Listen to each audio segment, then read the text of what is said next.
कायाकल्प का काम चल रहा है और मनरेगा का भी चल रहा है। मैं आपको बहुत बहुत धन्यवाद देती हूँ। आपके नेतृत्व में बहुत ही अच्छा सब काम चल रहा है और मैं 55 साल का वहाँ का रिकॉर्ड टूटा है। मैं पहली बार प्रधान बनी हूँ अनुसूचित जाति से। और हमारे नौगढ़ में 28 समूह हैं, उससे 300-400 महिलाएं जुड़ी हैं और पूरे नौगढ़ मंडल में 650 समूह हैं और 7,000 से अधिक महिलाएं जुड़ी हुई हैं। और आपके नेतृत्व में मार्गदर्शन से महिलाओं को बहुत ही प्रोत्साहन मिल रहा है और महिलाएं आगे बढ़ रही हैं। बहुत सुंदर, बहुत अच्छा है, बहुत अच्छा आप काम कर रही हैं और हमारी पूरी शुभकामनाएं हैं। और मैं इसीलिए आज आप लोगों से कुछ सहयोग मांगने के लिए कि प्रदेश सरकार ने पंचायत प्रतिनिधियों के पावर में कैसे अभिवृद्धि की है और आगे आप लोग कैसे उत्तर प्रदेश को सर्वोत्तम प्रदेश बनाने में बहुत बड़ी भूमिका का निर्वहन करने वाले हैं, इसी बात को लेकर के आज मैं आप लोगों से ये सीधे संवाद कर रहा हूं।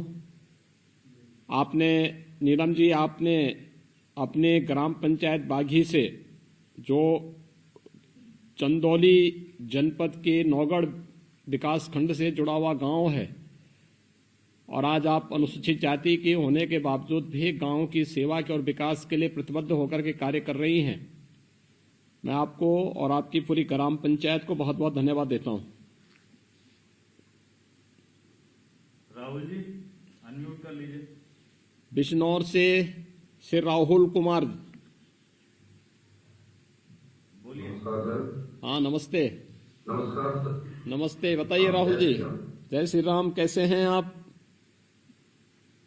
सर बहुत अच्छा है और मान लीजिए जब हम आपने अभी हमें बुलाया था हमारे 10 ग्राम प्रधानों को तो बहुत ही अच्छा लगा। एक नया मैसेज है जन की सरकार के लिए। माननीय मुख्यमंत्री 2 लाख के बचे हम लोग इससे 2.5 गुना ज्यादा 5 लाख के विकास सर्विस दे पाएंगे। ये कोई छोटी मोटी राशि नहीं है। आप गाइडेंस स्थापित करते हैं कि आप ग्राम प्रधानों को ज्यादा से ज्यादा सौंप सकते हैं। मुख्यमंत्री जी आपने जब स्मार्ट ग्राम बनाने का आह्वान जो किया है, मुझे बताते हुए बहुत खुशी हो रही है कि हम लोगों ने जो ग्राम प्रोजेक्ट से हाथ मिलाया है ताकि पूरे गांव को डिजिटल व्यवस्था से जोड़ा जा सके और गांव में एक व्यक्ति की जरूरत के हिसाब से कौशल विकास किया जा सके। हम लोग ग्लोबल के माध्यम से गांव में CSR की धनराशि मिलाने का प्रयास कर रहे हैं ताकि एक गांव एक उत्पाद के आधार पर हम लोग गांव को न केवल भारतीय बाजार के लिए बल्कि विदेश बाजार के लिए धन्यवाद जी, बहुत बहुत धन्यवाद राहुल जी। मेरठ से परविंदर जी अनम्यूट कर लीजिए, बोलिए। जी महाराज जी को मेरा चरण स्पर्श। हाँ नमस्ते परविंदर जी। महाराज जी हम आपके बहुत आभारी हैं।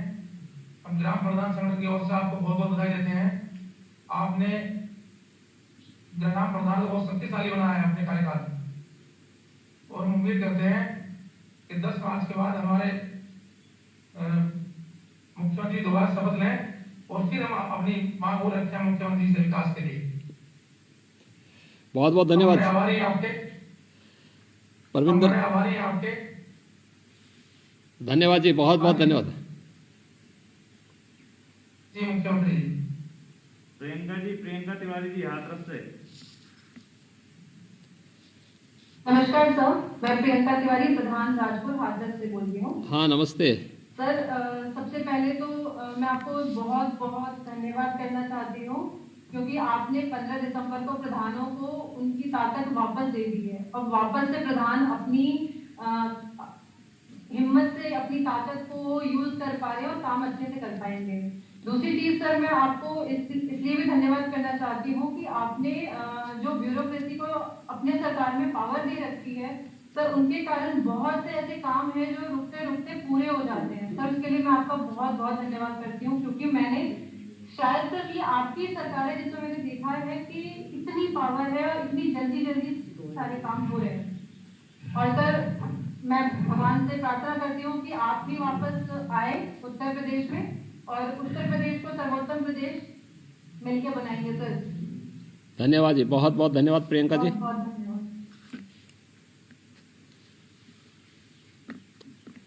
मैं अनुरोध करता हूँ माननीय मुख्यमंत्री जी से। प्रदेश भर से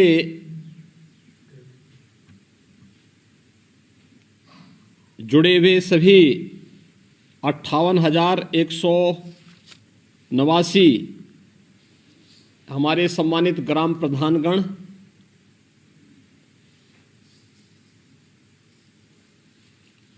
और उपस्थित भाइयों बहनों,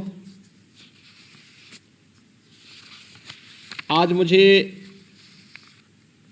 कोरोना महामारी के तीसरी लहर के दौरान 1 महीने के अंदर दूसरी बार अपने ग्राम प्रधानों से संवाद करने का एक अवसर प्राप्त हो रहा है। 15 दिसंबर को प्रदेश भर के सभी पंचायत प्रतिनिधियों को मैंने लखनऊ राजधानी में आमंत्रित किया था, और मैंने इसलिए आमंत्रित किया था क्योंकि विपरीत परिस्थितियों में हमारे पंचायत के प्रतिनिधियों ने, ग्राम प्रधानों ने, जब कोरोना की दूसरी महामारी के दौरान, दूसरी लहर के दौरान पूरे देश में हाहाकार मचा था, तो प्रदेश सरकार ने निगरानी समितियों के माध्यम से ग्राम प्रधानों के नेतृत्व में ग्रामीण क्षेत्र में कुछ विशेष अभियान प्रारंभ किए थे। और ये अभियान थे निगरानी समितियों के अध्यक्ष के रूप में हमारे ग्राम प्रधान घर घर जाकर के जीवन और जीविका को बचाने के उस अभिनव प्रयास का हिस्सा बन सके। और मुझे बहुत प्रसन्नता है कि हमारे ग्राम प्रधानों ने आंगनबाड़ी, आशा वर्कर, एएनएम, पंचायत के कर्मियों और राजस्व विभाग के कर्मचारियों के साथ मिलकर के अपने उत्तरदायित्वों का बहुत अच्छे ढंग से निर्वहन किया। उसका परिणाम था कि उत्तर प्रदेश का जो मॉडल था वह देश और दुनिया के अंदर सराहा गया था। और तब मुझे लगा था कि जिन लोगों ने उस समय कार्य किया था निगरानी समिति के माध्यम से, उन सबको सरकार सम्मानित करे। हमने आशा वर्कर का मानदेय बढ़ाया, हमने आंगनबाड़ी के मानदेय में अभिवृद्धि की, हमने एएनएम को और इन सभी लोगों को जिन लोगों ने उस दौरान सराहनीय कार्य किया था, इनके मानदेय में वृद्धि करने का निर्णय लिया था। तो हमारे चुने गए प्रतिनिधि इससे क्यों वंचित होंगे? और इसीलिए मैं आज जब हम लोग इस संवाद के माध्यम से जुड़ रहे हैं, तो सबसे पहले यानी 1 महीने के अंदर एक बार फिर से मुझे आपके साथ संवाद बनाने का अवसर प्राप्त हो रहा है। मैं आप सभी ग्राम प्रधानों को सबसे पहले, कल ही मकर संक्रांति का पावन पर्व व्यतीत हुआ है, मैं इसकी मंगलमय शुभकामनाएं आप सबके प्रति व्यक्त करता हूं। मकर संक्रांति जगत पिता सूर्य की उपासना का पर्व है और पूरे देश के अंदर अलग अलग नाम और रूपों में पर्व और त्यौहार मनाया जाता है। इस पर्व और त्यौहार को मनाने के पीछे की भावनाएं भी अलग अलग हैं। स्वाभाविक रूप से सूर्य देवता एक जीवंत देव हैं, हम उनकी पूजा करते हैं, हम उन्हें जल का अर्घ चढ़ाते हैं, हम हर प्रकार से मानते हैं कि सूर्य के बगैर तो सृष्टि की कल्पना ही नहीं की जा सकती है। तो मकर संक्रांति के इस पर्व पर हमारे यहाँ ये मान्यता है कि जब भगवान सूर्य उत्तरायण में जाते हैं तो सभी प्रकार के मांगलिक कार्यों के लिए यह एक शुभ और प्रशस्त तिथि मानी जाती है कि इसके बाद मांगलिक कार्यक्रम हमारे प्रारंभ हो जाएंगे। और मकर संक्रांति कल व्यतीत हुई है। मैं आप सभी को सबसे पहले मकर संक्रांति की हार्दिक शुभकामना बधाई देता हूं, शुभकामनाएं देता हूं। प्रथम और तृतीय लहर के दौरान हमारे ग्राम प्रधानों ने एएनएम, आशा वर्कर, राजस्व विभाग और पंचायती राज विभाग के कर्मचारियों के साथ मिलकर के जो सराहनीय कार्य किया है, इसके लिए मैं आप सबका अभिनंदन भी करता हूं। तीसरी लहर आ चुकी है और तीसरी लहर के दौरान स्वाभाविक रूप से हमारा कुछ दायित्व बनेगा। जब 1 महीने पहले मैंने आप सभी को लखनऊ में आमंत्रित किया था, तो उसके पीछे का मेरा उद्देश्य बहुत स्पष्ट था। देखिए, मैं पहले से इस बात को मानता हूं और आदरणीय प्रधानमंत्री जी भी इस बात को मानते हैं कि भारत की अर्थव्यवस्था की आधार कोई है तो हमारी ग्राम पंचायतें हैं। ग्राम पंचायतें जितनी सशक्त होंगी, जितने आर्थिक रूप से स्वावलंबी होंगी, उतना ही हम जनपद को और प्रदेश को और देश को आत्मनिर्भर और स्वावलंबन की ओर अग्रसर कर पाएंगे।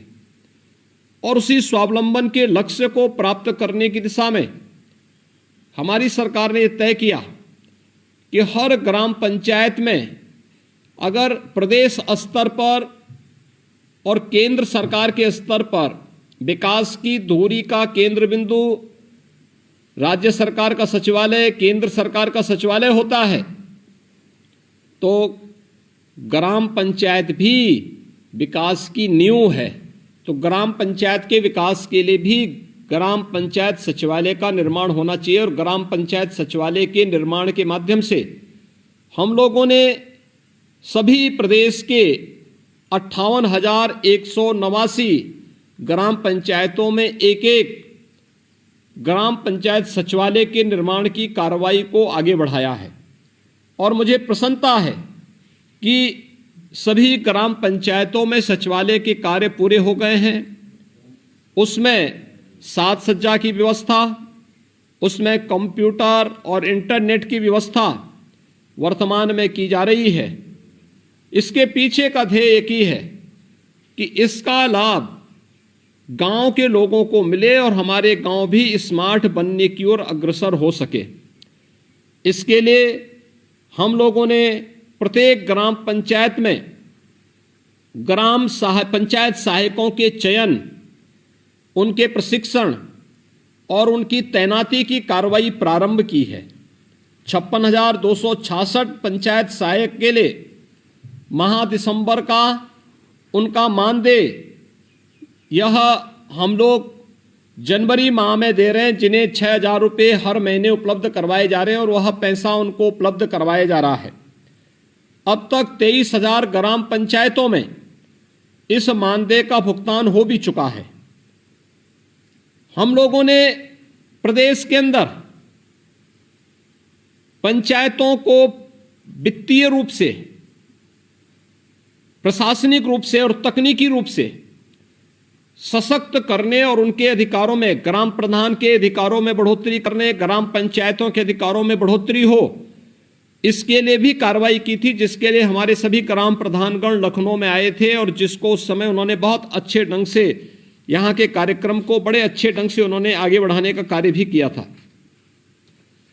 हम लोगों ने ग्राम प्रधानों को अधिकार दिया है कि वे ग्राम पंचायत के कार्यों की विस्तृत कार्य योजना बनाने, डीपीआर बनाने, एमबी कराने हेतु निजी क्षेत्र के डिग्री और डिप्लोमाधारी जो आर्किटेक्ट हैं उनको इम्पैनल्ड करने की कार्रवाई वर्तमान में की जा रही है। और ये अधिकार हम ग्राम पंचायतों को देने जा रहे हैं कि वह अब आवश्यक नहीं कि आरईएस के, जेईई के ही उसमें पड़े रहें। पीडब्ल्यूडी के अलावा सिंचाई विभाग नहीं तो नगर विकास विभाग के लोग नहीं हैं, तो निजी क्षेत्र के भी आर्किटेक्ट या फिर इंजीनियर, सिविल इंजीनियर जिन्हें इन कार्यों का अनुभव है, उन लोगों की सेवाओं को लेकर के वे लोग अपनी ग्राम पंचायत की एमबी बनाने और वहाँ की कार्ययोजना को बनाने में उनकी सेवाएं ले सकते हैं, उनका मानदेय दे सकते हैं। उस आधार पर एक मेरिट के आधार पर अपने कार्यों को ससमय संपन्न कर सकते हैं। एक बहुत बड़ा अधिकार ये हमने ग्राम पंचायतों को दिया है। 50 करोड़ से ग्राम पंचायत कोष की स्थापना भी की गई है, और जिसमें अगर दुर्भाग्य से कभी किसी की आकस्मिक मौत होती है, जिसमें जिला पंचायत अध्यक्ष, ब्लॉक प्रमुख और ग्राम प्रधान के लिए 10 लाख रुपए, सदस्य जिला पंचायत को 5 लाख, सदस्य पंचायत को, क्षेत्र पंचायत को 3 लाख और सदस्य ग्राम पंचायत को 2 लाख, यानी उनके वारिसान को उनको एक सुरक्षा बीमा का कवर देने की व्यवस्था भी राज्य सरकार बनाने जा रही है, और पहली बार यह व्यवस्था बनने जा रही है। यानी देश के किसी भी अन्य राज्य में व्यवस्था नहीं जो उत्तर प्रदेश ने अपने यहां लागू की है। और आपके कार्यों को ही अप्रिशिएट करते हुए सरकार ने तय किया कि ग्राम प्रधान का मानदेय अब 5,000 रुपये होगा, क्षेत्र पंचायत प्रमुख का 11,300, जिला पंचायत अध्यक्ष का 15,500, जिला पंचायत सदस्य का प्रति बैठक 1,500, सदस्य क्षेत्र पंचायत का 1,000 प्रति बैठक, और ग्राम पंचायत सदस्य को भी अब 100 रुपये प्रति बैठक यह मिला करेगा। यह व्यवस्था भी राज्य सरकार ने पहली बार की है, और बड़े पैमाने पर इसका लाभ और एक प्रोत्साहन उनको वहां तक बैठक में जाने, बैठक में भाग लेने, बैठक की कार्रवाई का हिस्सा बनने का प्राप्त होगा। ये एक व्यवस्था भी राज्य सरकार ने की है, और उत्तर प्रदेश देश का पहला राज्य है जो अपने पंचायत प्रतिनिधियों को पूरा अधिकार दे रहा है, कार्य की एक स्वतंत्रता दे रहा है। पंचायत सचिवों के प्रभावी तैनाती हेतु तो हम लोगों ने प्रदेश में 15,000 क्लस्टर भी तैयार किए हैं। जो हमारी 58,189 ग्राम पंचायतें हैं, इसको 15,000 क्लस्टर में हम लोगों ने तैयारी करके, और ग्राम सचिवों की तैनाती, पंचायत सचिवों की तैनाती भी वहां पर इस रूप में की है। ग्राम पंचायतें स्वयं भी मनरेगा के कार्यों को कराने, अपने डिजिटल हस्ताक्षर से भुगतान कराने का कार्य करें, इस दिशा में भी सरकार आगे बढ़ रही है। और हम लोगों ने लखनऊ की मोहनलालगंज विकासखंड के अहरोली और विकासखंड हरदोई में भी यह कार्रवाई हम लोगों ने अहरोली विकासखंड हरदोई में और मोहनलालगंज विकासखंड लखनऊ में इस कार्रवाई को हम लोगों ने आगे बढ़ाया है। मुझे प्रसन्नता होगी, राज्य सरकार की जो मंशा है, हमारे ग्राम पंचायतें स्मार्ट पंचायत बने, इसलिए हर ग्राम पंचायत में आने वाले समय में किसी भी प्रकार की कोई समस्या न होने पाए। बिजली का बिल गांव में जमा हो, गांव में वीसी सखी की तैनाती की जा चुकी है, कोई भी पैसे का लेन देन हो गांव में, इसलिए हर गांव में एक एक बैंकिंग कॉरेस्पॉन्डेंट सखी की तैनाती की जा रही है या की जा चुकी है।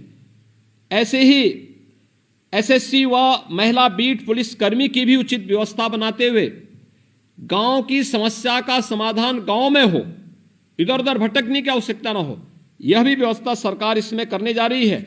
और ये एक बड़ा कार्य होगा जो गांव के विकास को आगे बढ़ाएगा और गांव को आत्मनिर्भर गांव की तरफ बढ़ाने में इसकी बड़ी भूमिका होगी।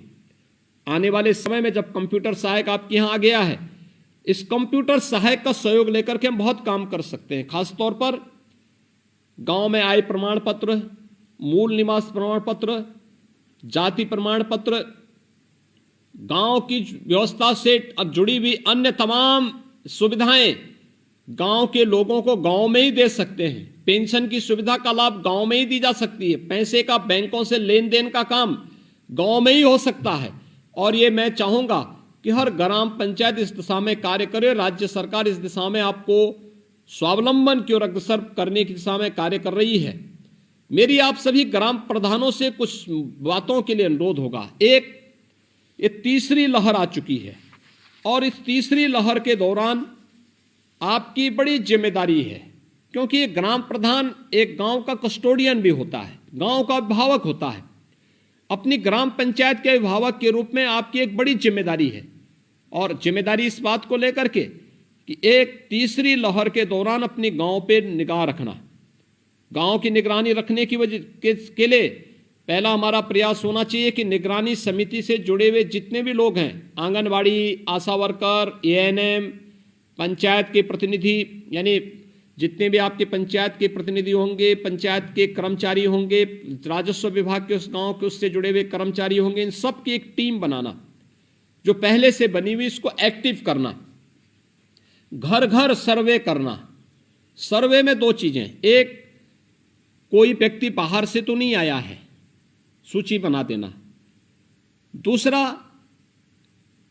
कितने लोग हैं जिनमें कोई लक्षण है बुखार के, सर्दी जुकाम के, खांसी के या कोई अन्य मामले, उनकी सूची तैयार करना। तीसरा, कितने लोग हैं जो 15 साल से ऊपर के हैं, 15 साल से ऊपर आयु के लोगों को कितने ऐसे लोग हैं जिनको वैक्सीन की डोज दी जा चुकी, वैक्सीन लग चुकी है।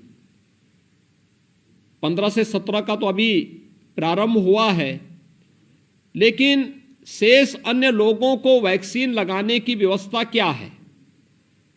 18 साल से ऊपर के लोगों ने, कितने लोगों ने वैक्सीन ले लिया है, पहली डोज कितने लोगों ने ली है, दूसरी डोज कितने लोगों ने ली है, 15 से 17 वर्ष के लोगों में कितने लोगों ने पहली डोज ले ली है, और एक चौथी डोज भी आई है, चौथी भी प्रकार की कैटेगरी है, वह है कि आपके गांव में कोरोना वॉरियर्स जो होंगे, एएनएम है, आशा वर्कर है, आंगनबाड़ी है, हेल्थ वर्कर हैं, या फिर आपकी ग्राम पंचायत में 60 साल से ऊपर के कोई बुजुर्ग होंगे जो किसी गंभीर बीमारी से पहले से पीड़ित होंगे, इन सब की सूची बनाना, और सूची बना करके उस सूची को अपने एएनएम को उपलब्ध करवाना कि इन लोगों ने इतनी डोज, पहली डोज ले ली है, इतने लोगों ने दूसरी डोज ले ली है, इतने 15 से 17 वर्ष के नौजवानों ने, इतने लोगों ने डोज ली है, इतने लोग बचे हुए हैं, और 60 साल से ऊपर के लोग इतने हैं जिन लोगों ने अभी तक प्रिकॉशंस डोज यानी बूस्टर डोज इतने लोगों ने ली है। यह एक तो सूची तैयार करना। संदिग्ध व्यक्ति को, यानी कोई बाहर से आया है, सर्दी जुकाम खांसी बुखार कुछ भी है, उसको मेडिसिन किट उपलब्ध करवाना। अगर कोई लक्षण है तो आरआरटी की रैपिड रिस्पांस टीम को बुला करके उन लोगों को उनको टेस्ट करवाना। टेस्ट करवाने के बाद अगर किसी भी प्रकार का कोरोना आता है, कोरोना पॉजिटिव आता है, तो उसके लिए होम आइसोलेशन की व्यवस्था कराना, प्रतिदिन उसकी निगरानी करने की व्यवस्था करना। होम आइसोलेशन में सेपरेट रूम, सेपरेट टॉयलेट होना चाहिए, और कोई भी व्यक्ति उसके संपर्क में आए तो उससे वह पीपी किट पहने हुए हो। सावधानी रखें। देखिए, सेकंड लहर की तुलना में थर्ड लहर, तीसरी लहर खतरनाक नहीं है, लेकिन बीमारी तो है, तो बीमारी में बचाव सर्वोत्तम उपाय है। हम बचाव के लिए सतर्कता और सावधानी आवश्यक, और इसलिए मैं अनुरोध करूंगा कि जैसे सहारनपुर में दूसरी लहर के दौरान में गया था, और एक ग्राम पंचायत में एक महिला ग्राम प्रधान मुझे मिली थी जो नई चुनी गई थी, और उस समय मैंने देखा था उनके साहस को भी और उनके सराहनीय कार्य को भी। मैंने कई ग्राम प्रधानों के कार्यों को उस दौरान देखा था। गांव में एक पॉजिटिव व्यक्ति था जिसको कोरोना पॉजिटिव हो गया था। मैंने उस समय उसको देखा था कि वह व्यक्ति घर में रहने की व्यवस्था, सेपरेट रूम नहीं थी, अलग से रूम और टॉयलेट नहीं था, तो ग्राम प्रधान उन्हें ग्राम पंचायत घर में लेके आई थी, वहां रखा हुआ था, अपने घर से नियमित रूप से भोजन उनको करवाती थी, और यह नियमित क्रम चल रहा था। और मैं उसी दिन मान लिया था कि जब हमारे ग्राम प्रधानों में डेडिकेशन हो, ये समर्पण का भाव हो, अपने ग्राम पंचायत को कोरोना मुक्त करने का एक जज्बा हो, तो कोरोना हम पर कभी हावी नहीं हो पाएगा। और मैं अभिनंदन करूंगा कि आज प्रदेश का कोरोना का मॉडल पूरे देश और दुनिया के अंदर सबसे बेहतरीन माना गया है। और आज मैं चाहूंगा कि आपसे मैंने इन चीज़ों के लिए कहा है कि एक तो इन कार्यों के लिए को लेकर के एक तो हम लोग तत्काल कार्रवाई करें, दूसरा ठंडी का मौसम है, ठंडी के मौसम में हम इस बात को देखें कि गांव में बहुत सारे लोग, कोरोना पूरे देश के अंदर है, बहुत सारे लोग अपने गांव आ रहे होंगे, राशन कार्ड यद्यपि सबके बने हुए हैं, फिर भी अगर कोई वंचित है तो उसको लिए राशन कार्ड की व्यवस्था बनवाना, नहीं है उसके राशन की व्यवस्था करना। अगर कोई दुर्भाग्य से किसी व्यक्ति की मौत होती है, अंतिम संस्कार के लिए वह बॉडी लावारिस न पड़ी रहे, हम ग्राम प्रधान निधि के माध्यम से धनराशि दे सकते हैं। कोई बीमार है, आयुष्मान भारत का कार्ड नहीं बना पाया है, तो हम ग्राम प्रधान निधि से उसका सहयोग करने में योगदान दे सकते हैं। ये बहुत सारे अधिकार हैं जिनका वन पालन करें। और एक मेरी आपसे अनुरोध होगी कि हर ग्राम पंचायत में हम लोगों ने, हर जनपद में हम लोगों ने प्रयास किया है निराश्रित गौ आश्रय स्थलों की स्थापना के लिए। इन निराश्रित गौ आश्रय स्थल एक बड़ी कार्य योजना है।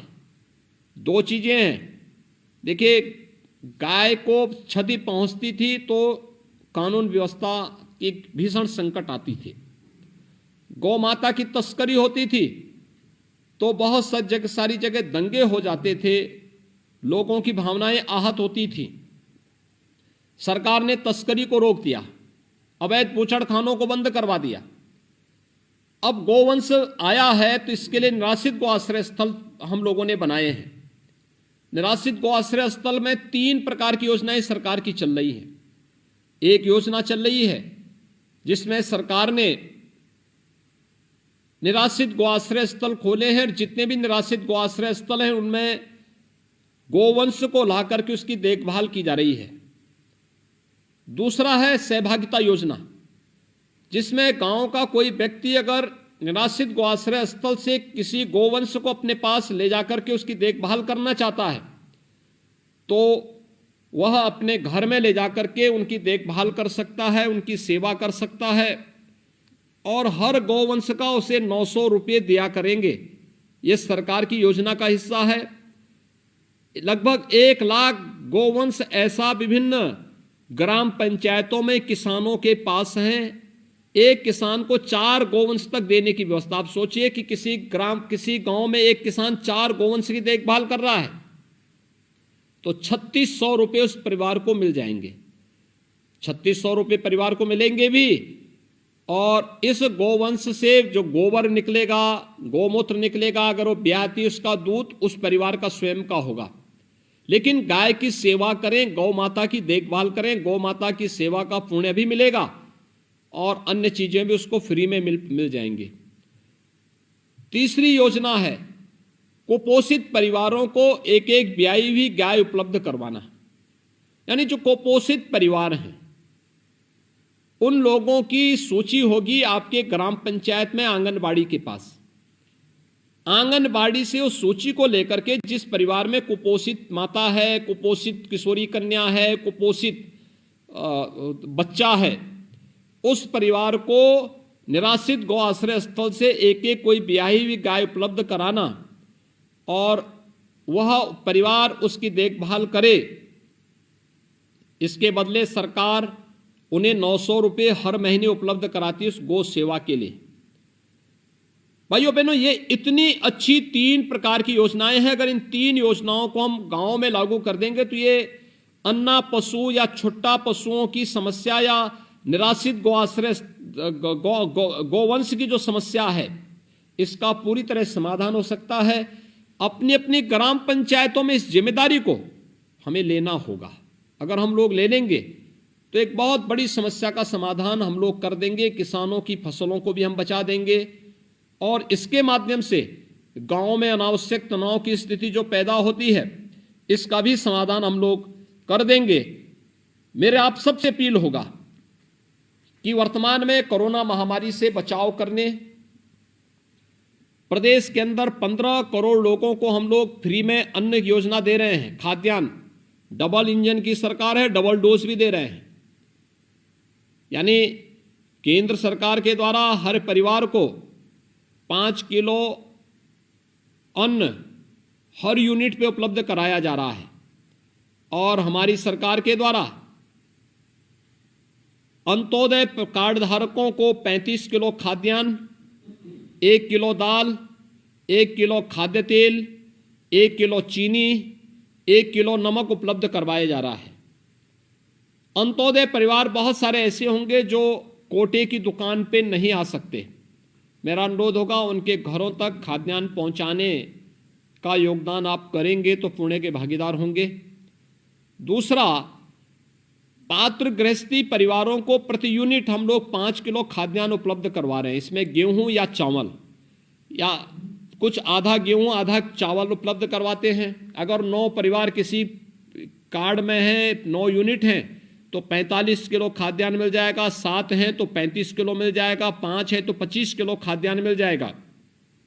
1 किलो दाल, 1 किलो खाद्य तेल, 1 किलो नमक उस परिवार को उपलब्ध करवाया जा रहा है। मेरा अनुरोध होगा पर्याप्त मात्रा में खाद्यान्न का आवंटन है, हर परिवार को यह सुविधा उपलब्ध हो जो पात्र गृहस्थी या अंत्योदय कार्ड धारक हैं। शेष जो अन्य निराश्रित परिवार हैं जिनका कार्ड नहीं बन पाया है, उन लोगों को उपलब्ध करवाने के लिए आप लोग जिला प्रशासन से भेजें तो वहां से ये सुविधा उपलब्ध हो जाएगी।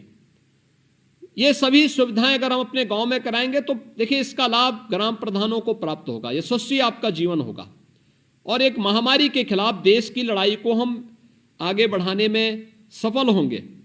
दूसरा, ICCC में इन सूचनाओं को देना कि कौन आपके गांव में कोरोना पॉजिटिव है, उसकी स्थिति क्या है, उसको मेडिसिन किट मिली कि नहीं मिली है, वैक्सीन कितने लोगों ने लिया है, कितने लोग बचे हुए जिनको वैक्सीन देना है, पहली डोज कितने लोगों को अभी लेना बाकी है, सेकंड डोज लेना कितने लोगों को बाकी है, बूस्टर डोज कितने लोगों को लेना है।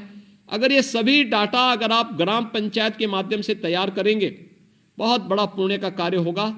और मेरी आप सबसे अपील होगी, देखिए स्वच्छता के लक्ष्य को प्राप्त करने के लिए बीमारी को समाधान होना बहुत आवश्यक है और बीमारी के समाधान के लिए स्वच्छता के समाधान का देखिए प्रधानमंत्री जी ने हर घर शौचालय बनाने की योजना लागू की। आज आप देखते होंगे बहुत सारी बीमारियां समाप्त हो गई। हम पूर्वी उत्तर प्रदेश में देखते थे गोरखपुर, महाराजगंज, कुशीनगर, देवरिया, सिद्धार्थनगर, संत कबीर नगर, बस्ती, बलरामपुर, गोंडा, श्रावस्ती, लखीमपुर खीरी से लेकर के सहारनपुर तक हम लोग देखते थे इंसेफ्लाइटिस से हजारों मौतें होती थीं, हर वर्ष हजारों मौतें होती थी। आज शौचालय की योजना घर घर बनी स्वच्छ भारत मिशन में, आज मौत पूरी तरह समाप्त हो गया है। इंसेफ्लाइटिस से होने वाली मौतें पूरी तरह समाप्त हो गई। शुद्ध पेयजल के अभाव में बहुत सारी मौतें होती थी, आज हर घर नल योजना हम लोग लागू कर रहे हैं।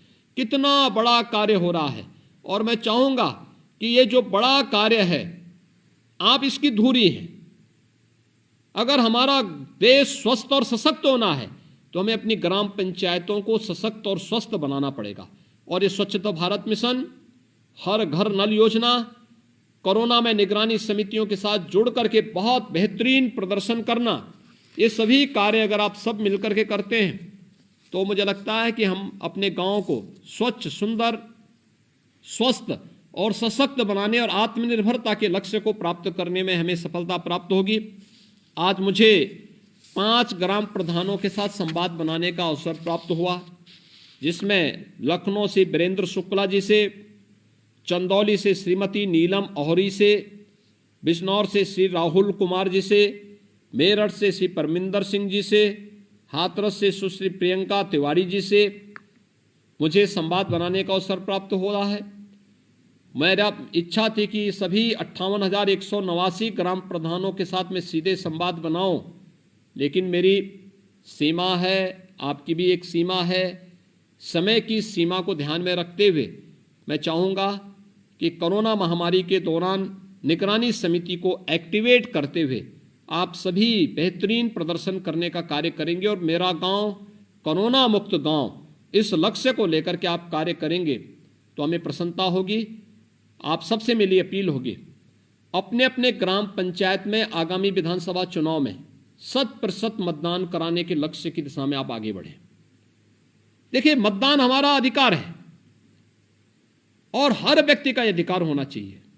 ग्राम प्रधान को इस भूमिका का निर्वहन करना चाहिए। लक्ष्य होना चाहिए जितने लोगों ने आपके ग्राम पंचायत में वोटिंग किया है वे सभी लोग इस चुनाव में भी, विधानसभा चुनाव में वोटिंग करें। ये कार्य अगर आप कर देंगे तो मुझे लगता है कि हम लोग बहुत अच्छे ढंग से प्रदेश के अंदर एक चुनी हुई सरकार आएगी जो फिर से आपके विकास के लिए कार्य कर पाएगी, अच्छे ढंग से कार्य कर पाएगी। और मैं चाहूंगा कि हमारा दायित्व होना चाहिए हर व्यक्ति को मतदान स्थल पर ले जाना, कोरोना प्रोटोकॉल का पालन करना, सरकार के द्वारा जो नियम और व्यवस्था बनाए गए उसका पालन करते हुए हम इस चीज़ों को अपने यहाँ करेंगे। मैं एक बार फिर से आप सभी को मकर संक्रांति की हृदय से अपनी शुभकामनाएं देता हूँ और विश्वास व्यक्त करता हूँ कि कोरोना महामारी के दौरान आप सभी लोग मिलकर के प्रदेश के विकास के लिए और प्रदेश में अपने गाँव को, अपनी ग्राम पंचायत को कोरोना मुक्त करने के इस अभियान के साथ जुड़ेंगे। आप सब मेरे साथ जुड़े। आप सभी का मैं एक बार फिर से अभिनंदन करता हूं। आपको मैं आगामी विधानसभा चुनावों के प्रति अपनी शुभकामनाएं देता हूं कि बेहतरीन प्रदर्शन अपनी अपनी ग्राम पंचायतों में आप सभी ग्राम प्रधानगण करेंगे। चुनाव के बाद फिर से मुलाकात होगी। आप सब के प्रति मेरी शुभकामनाएं। धन्यवाद। जय हिंद।